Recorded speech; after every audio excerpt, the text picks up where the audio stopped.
welcome to this week's IFA Global Café. This week is actually the first week's Cafe post-conference from the 16th Global Conference held last week in Bangkok, Thailand, and it was lovely to see some folks on the line in person as well. By means of introduction, my name is Roxana, and I'm very excited to be moderating today's discussion with Professor Liat Ayalon on the topic of education and awareness initiatives to combat ageism. Prof. Liat Ayalon is a professor in the School of Social Work at Bar Ilan University in Israel. She's the Israeli principal investigator of the EU-funded Mask Age program to study aging masculinities in literature and cinema. She was the coordinator of an international EU-funded PhD program on the topic of ageism, and between 2014 and 18, Liat has led an international research network on the topic of ageism. She consults both national and international organizations concerning the development and evaluation of programs and services for older adults. In recognition of her work, Liat was selected by the UN Decade of Healthy Aging as one of the 50 world leaders working to transform the world to be a better place in which to grow older. So we're very excited to have you with us today, Liat, and thank you very much for your time. Being selected as one of the 50 world leaders by the UN Decade of Healthy Aging is, of course, a very remarkable achievement, Liat. Could you further elaborate and tell us a little more about your professional and personal journey leading to this achievement and recognition? So thanks very much for having me here. And maybe I have to say that I don't think it's a personal achievement, but it's really a collaborative achievement. To be selected. It's not something that I did on my own, and there are many, many people that I have to thank for collaborating with me over the years to really work on the topic of ageism together with me. So I really don't think that it's possible to make an impact either in research or in policy without these collaborations. And I would say that probably I was selected because I was the leader of the cost action on ageism. COST is a European funded mechanism to bring researchers, but in our case also policy stakeholders together. And in our case, it was around the topic of ageism. And for 4 years, we collaborated on various research and policy ideas and initiatives. So really, it's not something that I did on my own. I did it with a very large group of more than 200 researchers and policy stakeholders, mainly from Europe, but actually some from Canada, from the US, who joined us and worked collaboratively with us. And afterwards, we received funding to develop a PhD program, again, on the topic of ageism. And this was, again, an international program that tried to bridge between science and policy. So I would say that that's probably why I was awarded this prestigious recognition, but it's really not something that I did on my own. I collaborated with many, many people along the way to get there and to bring attention to the topic of ageism, both in the field of science, but also in the field of policy. Well, thank you very much. And on the topic of ageism, in terms of barriers in raising awareness about ageism, through your work, what have you found to be some key challenges in raising awareness about ageism and promoting education on this topic specifically? So I think that the most prominent barrier is the fact that the term ageism was coined in '69, and it was coined in English, basically.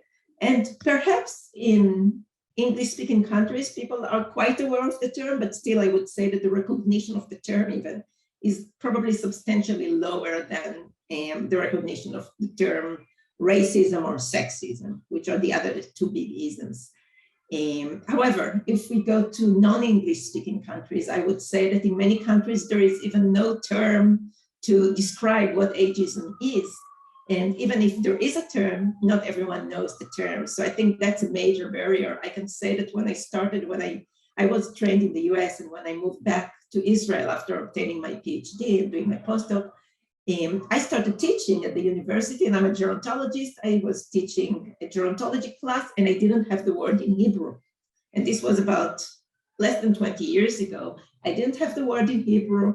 I used the word in English, and my lesson was devoted to many other topics, and maybe 10, 20 minutes were devoted to ageism. And then about maybe 10 years ago, or a little more than 10 years ago, I finally realized that there is a term to describe ageism in Hebrew. And all of a sudden, I was able to devote a lot more of my time to the topic of ageism because I was able to grasp it in my own mother tongue. And the same, I think, goes to lay people. And we did a study actually in Israel where we asked people if they experienced ageism and also other types of discrimination without defining what ageism is. And then afterwards, we defined what ageism is, and we asked them again if they experienced ageism. And once people were able to grasp and say, yeah, we know what ageism is, the percentage of people who said, yes, I experienced ageism increased substantially. So I would say that that's the first step. The first thing that we have to do is really familiarize people with the term. And Israel is not alone. There are many other languages. I know that in Spanish, people struggle with that, in Italian, in German. So many languages don't have a clear understanding of what ageism is. And until we know what the concept is, we cannot really do anything about it. So I would say that's rule number one. And I think that the other thing is also, again, related to terminology, is how do people want to be termed? And that's, again, like there are many, many terms in English to describe older persons. Same goes to Hebrew and same goes to other languages. And I think it's not a coincidence. I think that people use all these terms to cover up something that they're trying to hide, almost like the elephant in the room.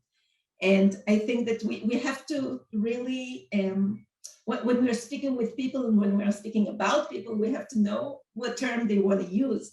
And many times people are quite ambivalent about that. And again, a study that we did in Israel found that when older people describe themselves, actually the major age term that they use is young.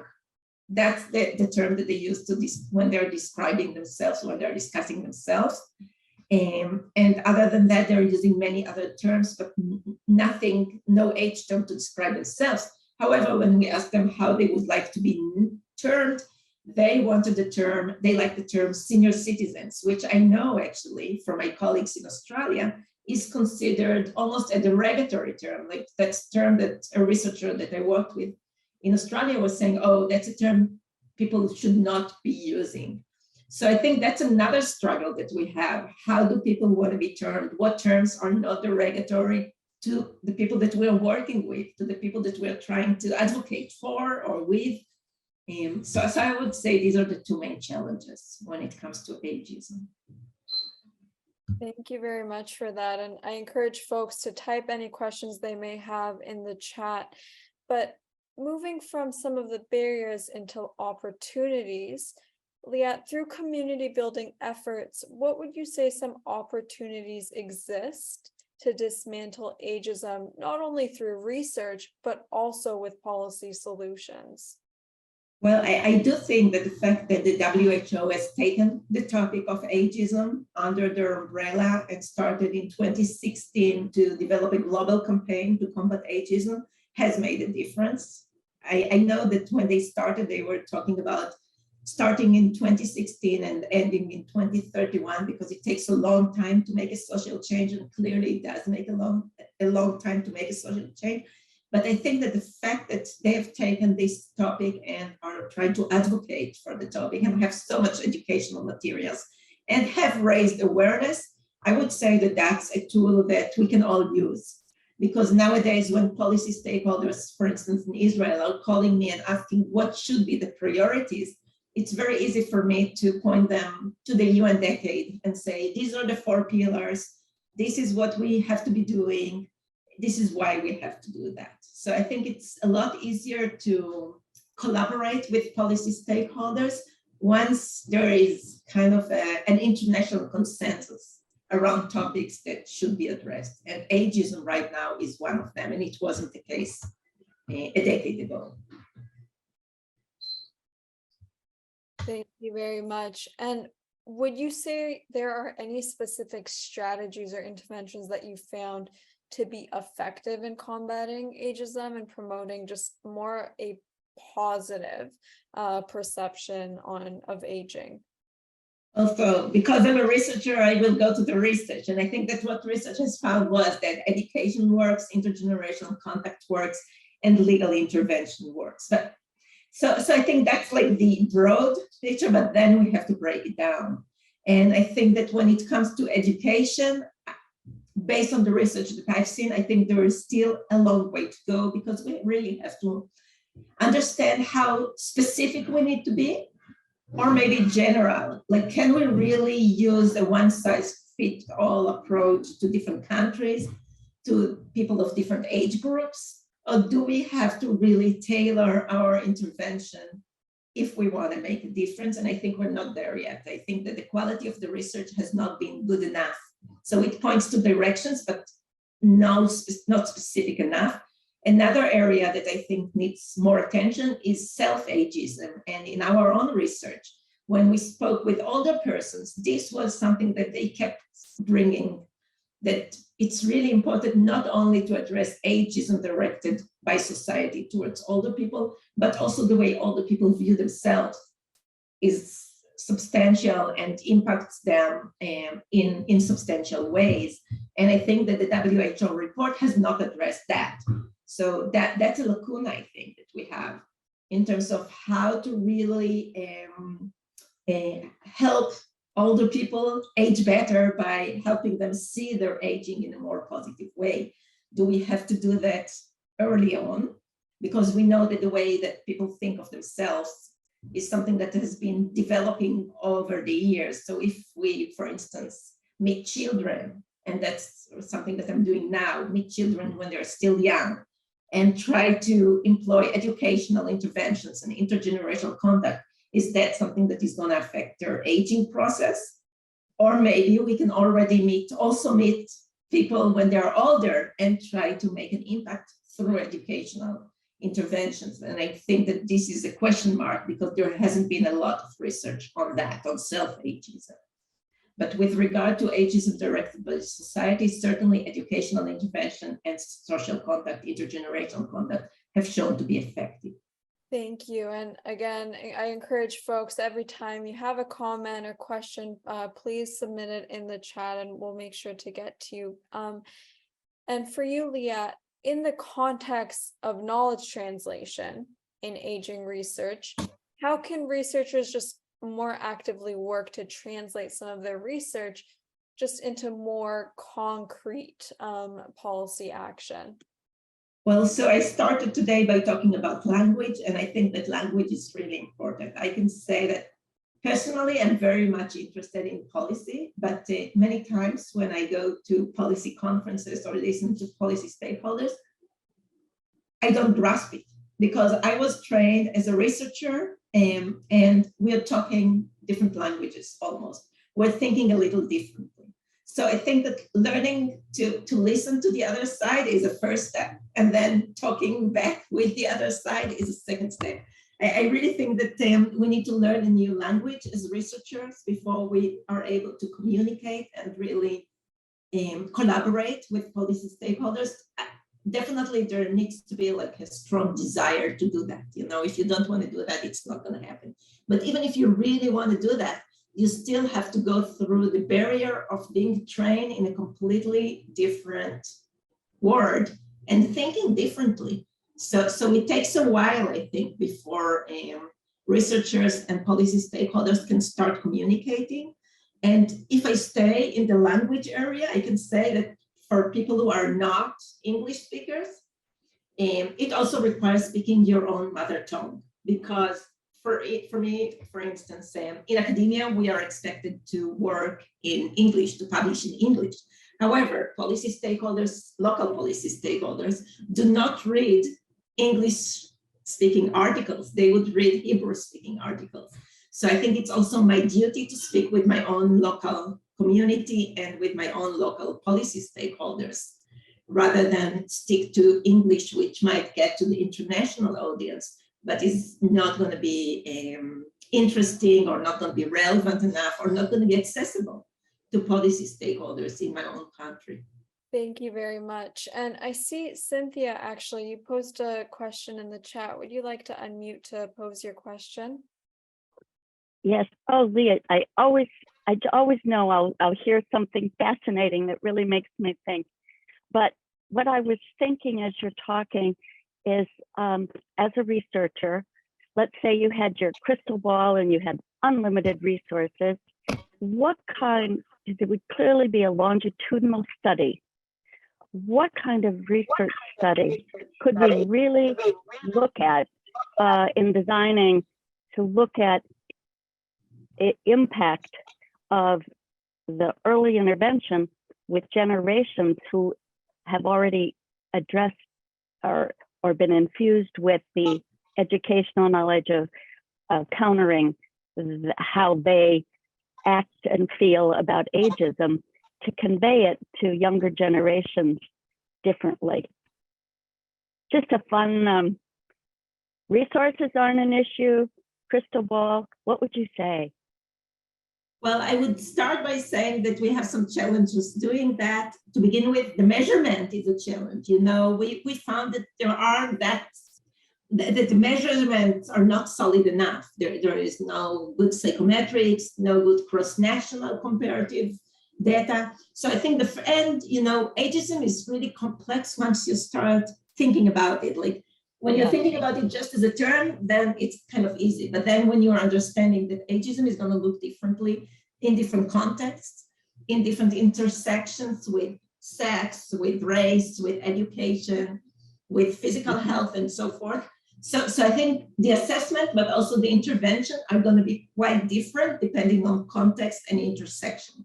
And we have to take that into account. I know the WHO is now developing a measure. Hopefully it will be out because everyone wants it and needs it. But this measure has to be really a lifestyle measure, because just like you were talking about. And this is complex. And it has to be directed towards self, but also directed by others, or maybe directed towards others. There are many, many different aspects of ageism that when you're just starting out, you don't realize the complexity. But then when you delve into it, it becomes really like a Pandora box. Yeah. And it's a never-ending story. So that's in terms of the assessment, but also in terms of the intervention. And actually, one thing that I'm starting to develop is really, can we come up with a single intervention that has to go through some modifications, of course, but could we really use a single intervention to just reduce ageism towards young and old in different countries, self-directed ageism and other directed ageism, or does it have to be very, very specific towards older persons only? Because that's where we have the knowledge at this point. Right. So, and I think these are important questions to ask, because when you're thinking about ageism, it is kind of obviously older people, I think, are disadvantaged here, and there is way more evidence that it impacts older people more negatively than it impacts young people. But ageism is something that is happening across the life course. So could we really develop something that would be effective just in terms of us becoming more age tolerant, more accepting towards people of different age groups, less, and I don't think we're there yet, but that's the direction that I would like to take, actually, to have a comprehensive approach that really would cover the entire life course with minimum adaptations. Yeah. Yeah. Thank you. Yeah. Thank you. It's a fascinating topic. So, as you say, so multifaceted. Yeah. Thank you. Well, thank you both. And Mr. Shmuel Yerushalmi, who's a consistent contributor to our Global Cafe, actually has a question as well. And he was wondering, Liat, what are some effective community and school-based educational initiatives from your research to combat and dismantle ageism? So we are actually running a study right now where we developed a very short educational intervention that our evaluation shows is also effective. What we're doing is teach young students, middle school students, about ageism and what ageism is, and we are also showing them how it affects people. And we decided actually to address ageism towards older people, but we also mention and give some examples of ageism towards younger people.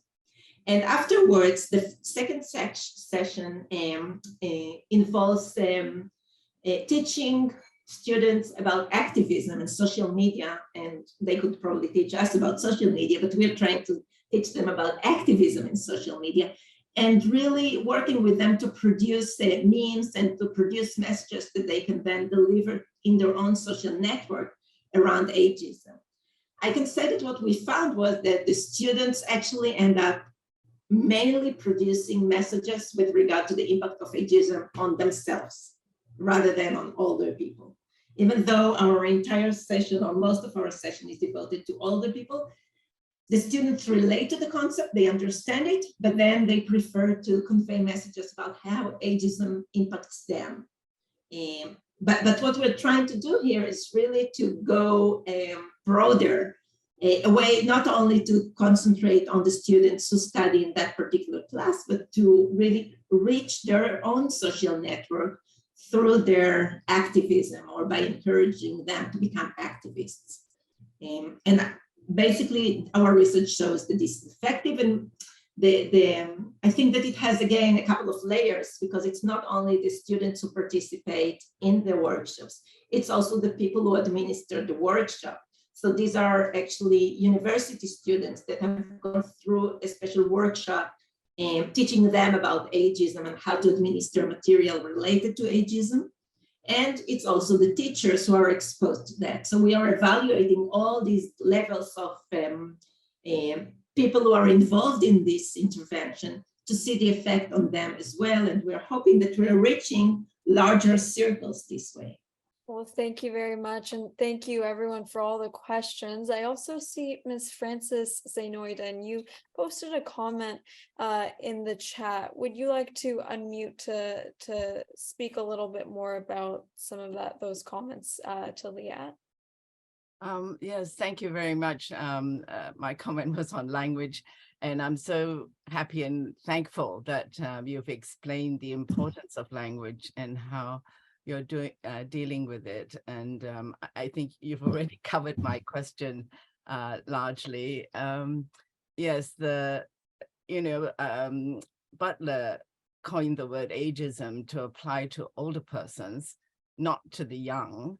But the World Health Organization included the young in terms of ageism. So I just wondered whether the intent of a word can be shifted, or the original intent of a word can be shifted to apply to other cases.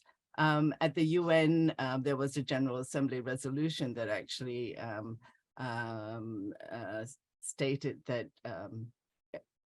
the words that should be used would be older persons, because prior to that resolution, older persons were referred to as old persons, and it just had in English that had the connotation of fragility, elderly, and the word elderly is not applied in English. But at the UN, when, as you had pointed out, and of different languages, in Spanish, every time a Spanish speaker, it's always interpreted into English as elderly. And of course, all the English-speaking people at the UN cringe, whereas it doesn't, mean anything negative in the Spanish-speaking countries. So yes, I do believe that language is very, very important, but how do we deal with it? I think that's the challenge, isn't it? And I really thank you for raising this. Thank you. Thank you for your points. I think we deal with it slowly and patiently to begin with. In terms of the term ageism, and can we move from just focusing on older people to focusing on younger people as well, or people of all age groups? I have to say that personally, I'm torn about it. I know that when the WHO report was launched, many of my colleagues who are gerontologists were quite furious, actually, by the fact that it wasn't only focused on older persons. And I know that the WHO mandate was initially to be focusing on older persons. And we know that the evidence shows that older persons are the ones who are most affected by ageism. However, when we're asking people about their exposure to ageism, it's younger generations who are more likely to say, yes, I'm experiencing ageism, rather than older persons.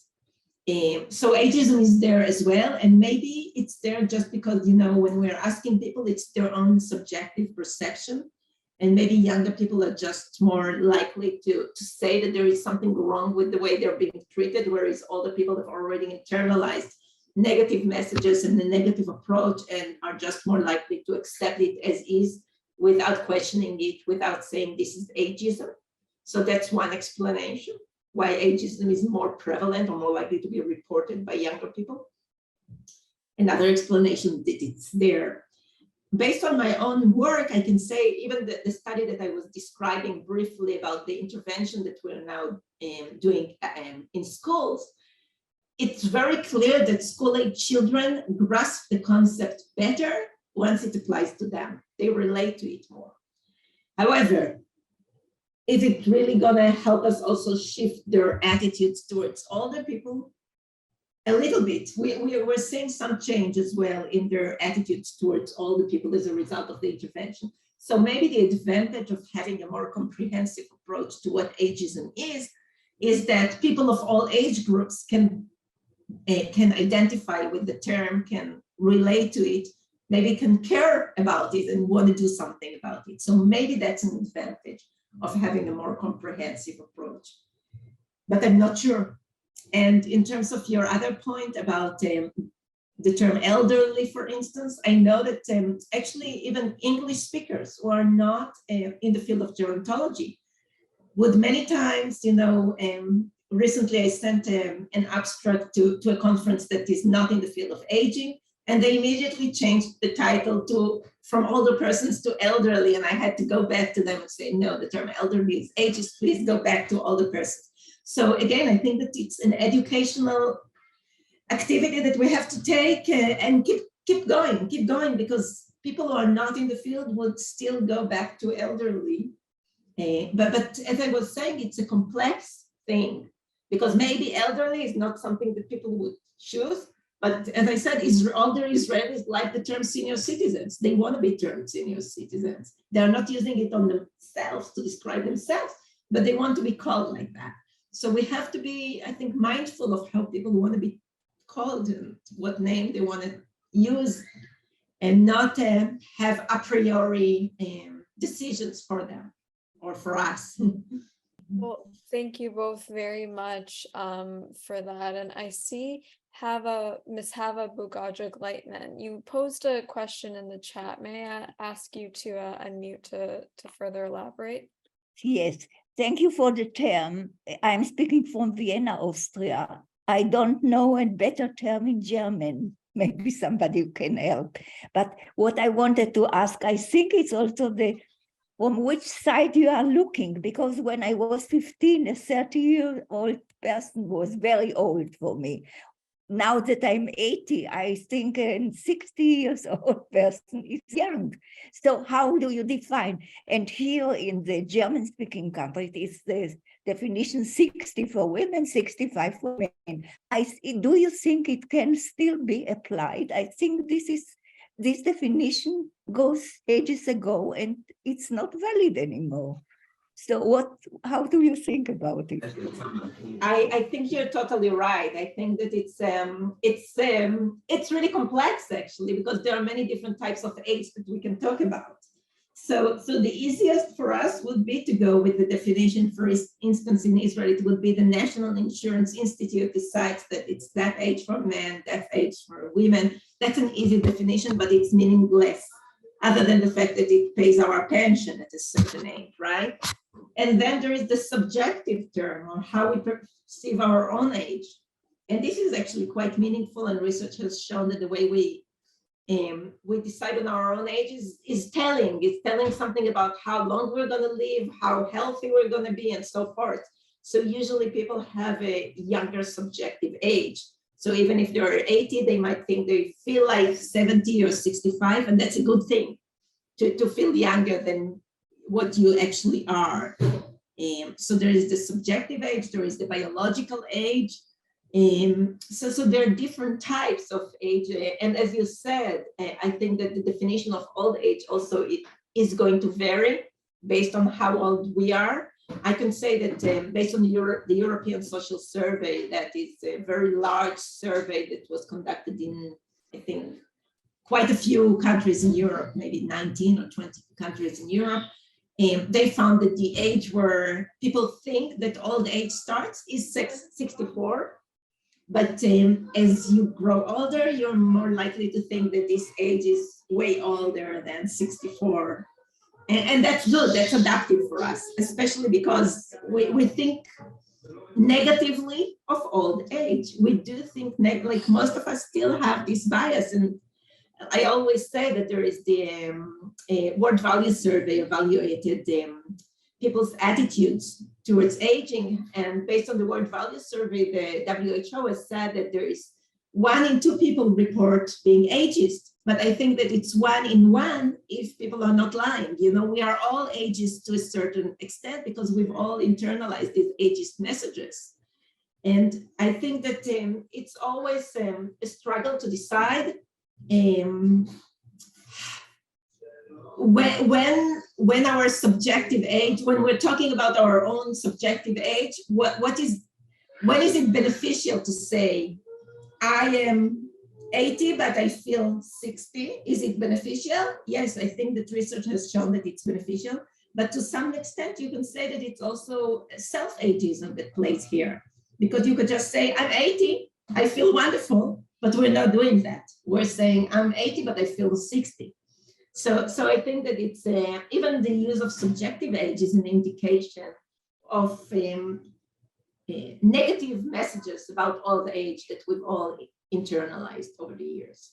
Well, thank you very much both. And I know, Maria Fenich, you commented a little about the use of appropriate terminology regarding ageism and the impacts of culture and context.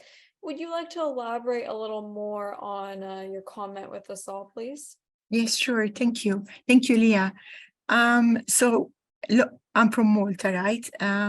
So I already find it very concerning that when it comes to ageism, it is something that is very much enshrined within the community. So older persons accept kind of, they know that there will be ageist attitudes towards them, and it's a fait accompli that they have to accept it, kind of. And when I commented on culture, it's my thought processes was that formal carers, particularly within long-term care, we only have few Maltese who deliver such care. The rest come from Pakistan, India, the Philippines, Scandinavian countries, Italy, basically the rest of the world. So when you put all this into the mix, when our society is very much, I dare say, ignorant about the concepts of ageism, and you put in other cultures into this mix, when the foundations are so unstable, I find it, initially I was going to say interesting. Well, it is interesting, but it's very concerning as well. That was my comment, kind of. About the fact that culture plays a role here, and where people come from is going to make a difference. That's totally true, but I can say that contrary to expectation, research has shown that it's actually people who came from Asian countries who show more ageist attitudes, or at least report more ageist attitudes, than people who come from more Western countries. So that's one thing that I wouldn't expect, because I think that we were brought up to think that with modernization comes ageism. But research has shown actually that it's stronger in the developing world right now than in the developed world, for instance.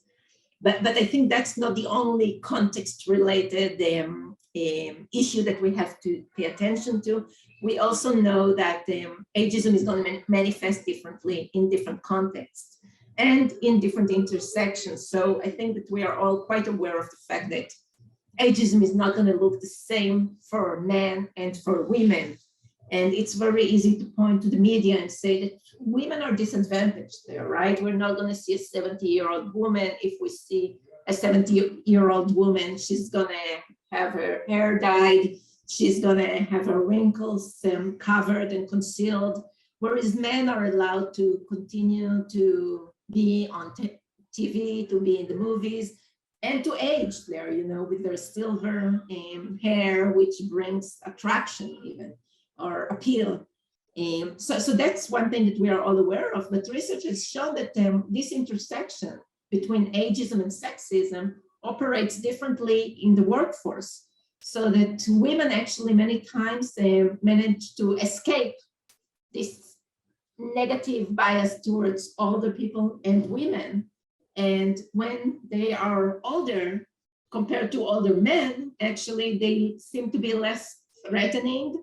People are more willing to hire older women compared to older men, are more likely to think of them as nice, or more likely to like them and to think positively about them, compared to men who have been at the top of the pyramid for many, many years.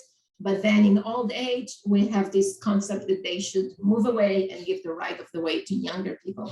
And I think that it's interesting to understand the complexity. It is ageism, but it's going to operate differently in different contexts, in different intersections, in different cultures as well. So the more I think we know about it, the more complex it becomes. Thank you very much. And Liat, what are your thoughts on knowledge production? So how can we accelerate the knowledge production on ageism from your point of view towards providing more people around the world with the tools to effectively combat it? Well, I think that education is a key again, and it has to be at all levels. Also, I was talking about school-age children, but also in universities. I think that that's really important. And really, because ageism is catch-all, you know, it really impacts all of us. I can imagine, or I can't imagine why not to have a course on ageism, for instance, with people who study communication, even people who study, you know, AI, people who study software engineering. So I think that the topic of ageism can really, people who study music, can really be incorporated into any course of learning and education. And this is certainly going to enhance the knowledge production, I think, because as I was saying, ageism is so nuanced, and once you have a little bit of grasp on it, you understand how complex it is, and you cannot do it all by yourself, and you cannot do it only as a gerontologist. I think that really it's important to collaborate with other fields to better understand what ageism is and how we should address it. And maybe one topic that we spoke about earlier was the fact that should or shouldn't we include younger people under the umbrella of ageism. I think we certainly need to include researchers who are studying younger people, who have been studying the life course, and to better address and to better understand ageism. And we also have to perhaps start collaborating with people who have been studying racism and sexism and all the other isms to understand what techniques they have been using and learn from them, because I'm sure that there are some commonalities, yet there are some differences. So I think that more interdisciplinary, multidisciplinary collaborations, more international collaborations, that's the way to go if we really want to bring a change. Thank you. And Kelly Kay, you also posted another comment in the chat. Can I please ask you to unmute? Thank you. Thank you very much for your interesting talk, Liat. I appreciate hearing from you. I work in the development of health services in Ontario, Canada, and I work specifically around to coordinate clinical geriatric services. So I'm often advocating specifically for services that serve the interests of older adults. And I'm mindful that the ageist arguments have been used in multiple ways to either suggest that no special services are required, and that doesn't seem to serve older adults very well. And at the same time, if I continue to advocate for the inclusion of particular services that are uniquely reserved for the unique needs of older adults, am I feeding that ageist trope? So just sort of noting that tension, I can kind of see it going both ways. I didn't know if you totally agree with you. You know, I'm a gerontologist, so I'm the most ageist of all. You know, I study age all the time. It's such an important thing. It's been feeding my career for so many years. It's such a big thing. I totally agree. I think there is no way around it. But to be, I think, aware of the tension between paying attention to the fact that age matters, to the fact that it's never only age and that it never should be an arbitrary matter. So it's complex, and I totally agree that geriatrics, gerontology, even the term is now questioned. You know, if we're talking about terminology, even the terms are now questioned, whether these are terms that we should be using or maybe these are derogatory terms. And certainly, I think there is the question whether it is correct to think of our profession starting from a certain age, just like I was asked before, or should we just be ignorant of that? I think that we cannot be colorblind, we cannot be age blind, we cannot be sex blind, you know, we cannot have this blindness. It's there for a reason. It makes our life easier to think about chronological age, to think about gender, to think about sex, to think about race.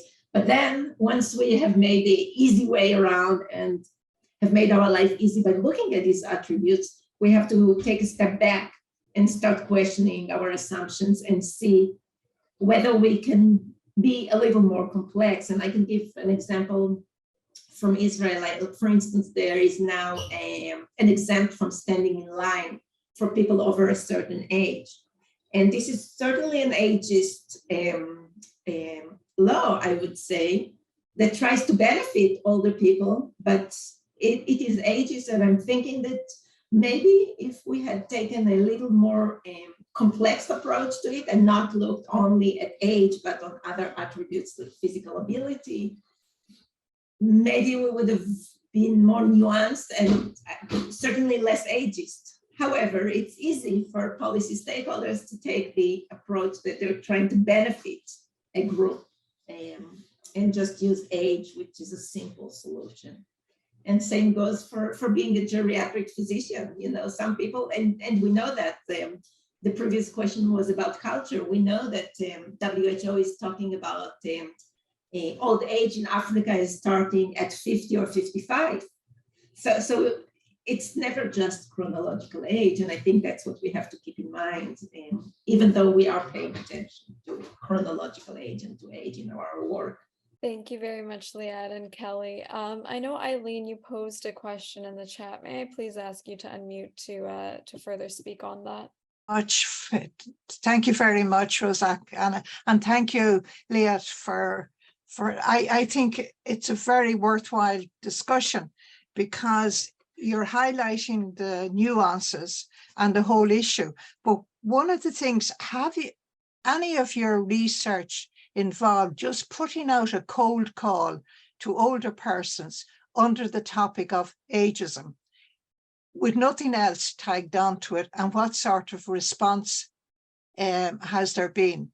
And I'm coming from the position whereby I would be involved in organizing discussions, information session.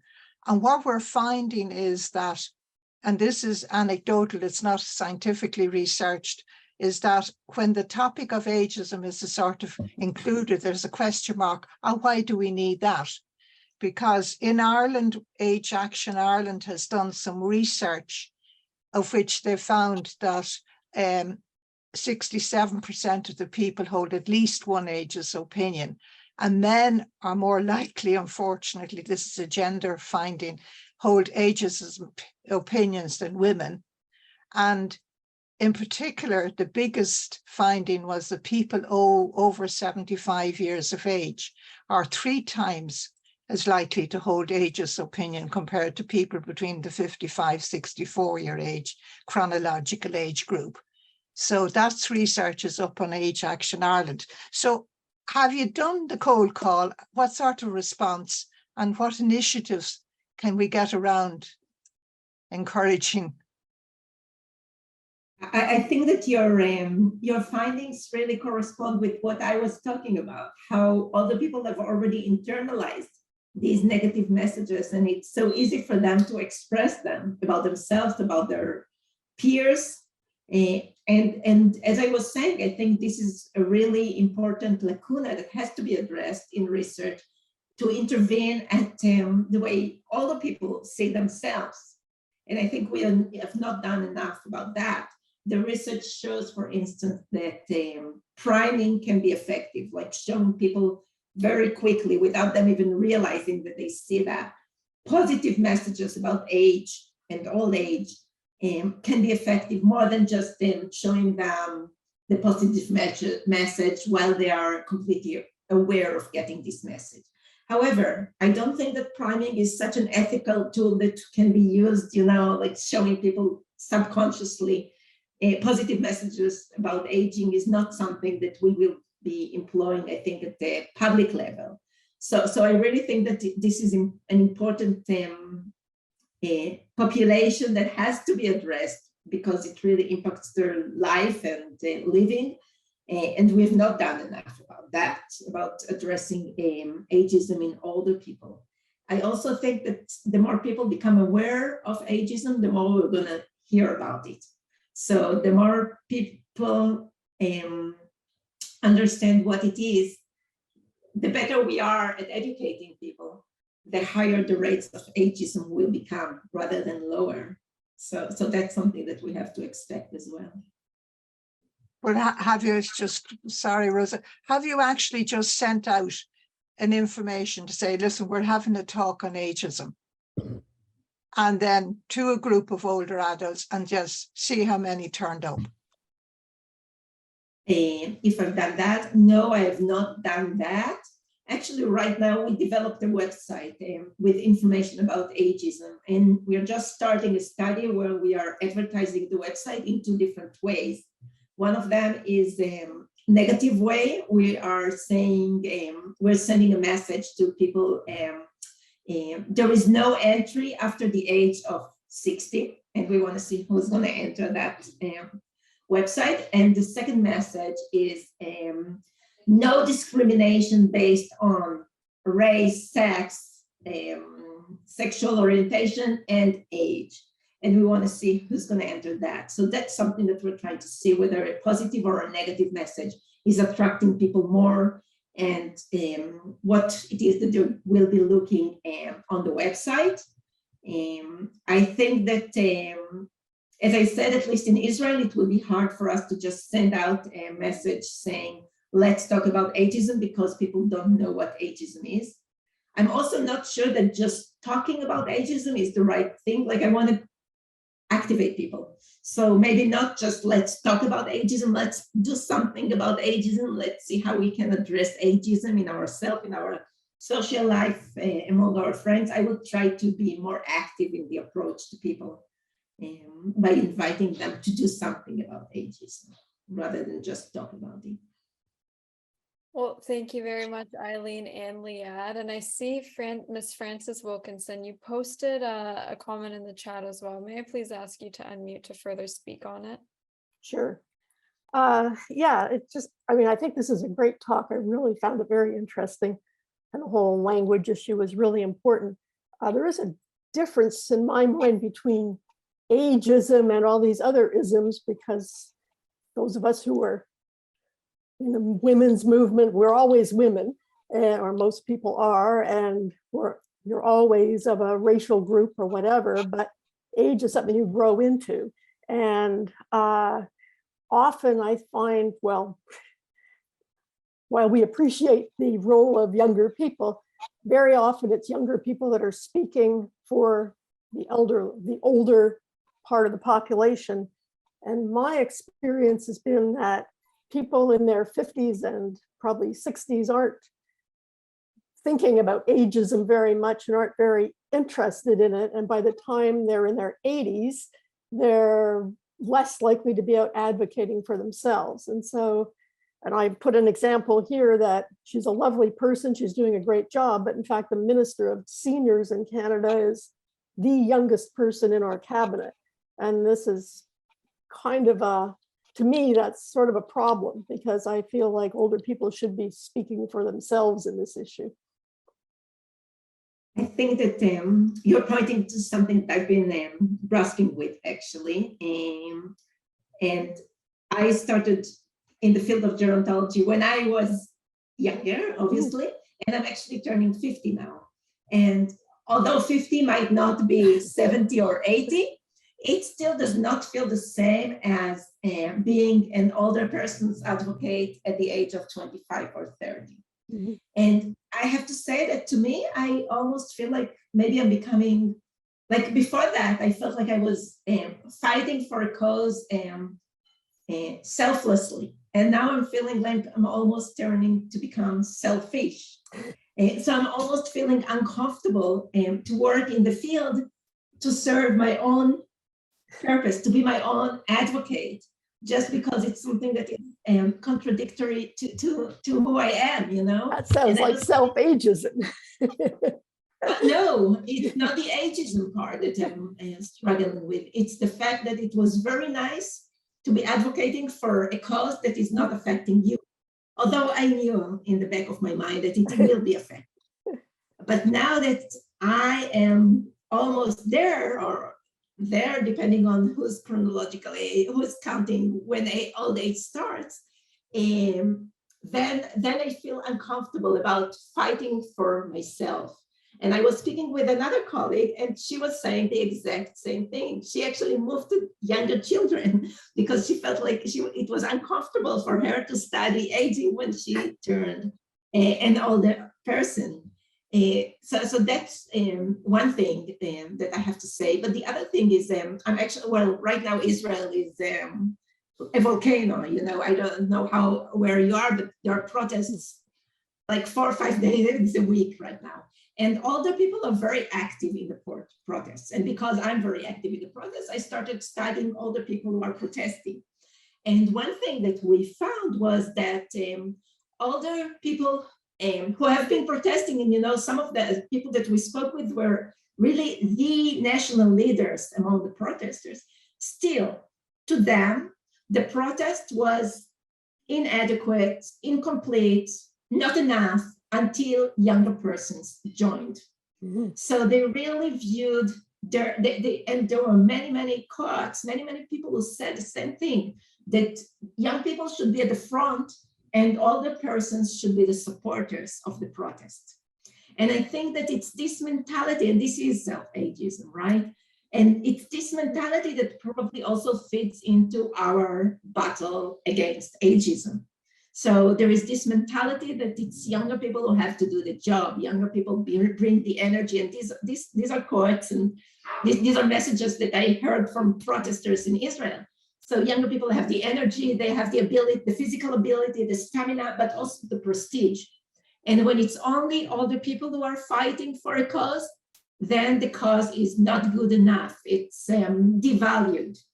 And that's what we've seen in Israeli media with regard to the protests. As long as it was only older people, there were many ageist derogatory terms towards the protests. Once younger people joined, then it's a real protest. Then it's a real struggle that people have to be paying attention to. And I think the same goes with ageism too. We need younger and older people just because of our own self-ageism. Thank you both, and thank you everyone. Liat, my final question today before the key takeaways is just slightly echoing all of the questions and comments we've had today in the chat, including our first one on the crystal ball look ahead. So I'm curious to learn from your perspective how you envision the future of education and awareness initiatives to combat ageism, and what steps can individuals, communities, and societies as a whole really take to create a more inclusive and age-friendly environment. Well, I think probably the first step would be to look into ourselves and understand our biases. And as I was saying, I'm sure that I have plenty of biases and all of us have them. So it's looking within, but also looking outside. And as I was saying, right now there is a lot of materials that has already been developed. The WHO has a wonderful website with a lot of materials in different languages that we should all check out and learn from. So I think these are really easy steps that we can all use. And there are slides that are already prepared there. So if we want to prepare educational materials to our own colleagues, that's something that can be quite easy. I think that we have to be aware, and maybe that's something that I didn't point to. In addition to education, we know that intergenerational contact is quite effective, but it's effective under certain conditions, right? We don't want to bring into the contact people who are at different levels in terms of prestige and in terms of status. We want to make sure that the parties, the different generations really meet at an equal basis. So that's something that we have to be mindful of if we're trying to implement also intergenerational contact interventions. But I would really say that we have quite a lot of resources right now at our disposal, so we don't have to reinvent things. And I think this can make it a little easier, but also we have to be aware of the complexity of the fact that culture matters, that intersections matter, that context matters. So maybe we cannot offer a one-size-fits-all approach. I don't know. We're learning, we're trying to understand whether a one-size-fits-all approach would be applicable, or whether we really have to have to pay attention to all the particularities in order to address ageism. Thank you very much for the incredible discussions, and thank you everyone for joining. Now, just before we go off to our key takeaways, I would like to introduce our next week's topic and speaker. So next week, we have the opportunity to listen to key expert Dr. Vivian Brown on risk and the impact of shingles among older adults. So please join us to listen to that great discussion next week. Now back to you, Liat. In a few sentences, may I ask for your key takeaways to share with us all, please? Well, I think that maybe the key takeaway go back to what I said. I think it's a long way to make a social change. It requires a lot of patience, a lot of perseverance, a lot of rejections and failures, and starting up again. So I think that's one thing that we all have to keep in mind, that it's never a straight way to making a change. And I think that the other thing is really that it's not something that can be done alone. Again, I think that we need collaborations at different levels with different people to point us to what ageism is, to point us to what it is that the field needs right now. So I think that really these are maybe the two main take-home messages. It's a long way, and you cannot walk this way on your own if you want to make a change. No, thank you. Thank you very much. Thank you, Liat, for your time, and thank you everyone for joining. And a special thanks to the IFA staff, especially Luana, which you help with this Global Cafe, but also every other one. Thank you, everyone, and have a great rest of your day.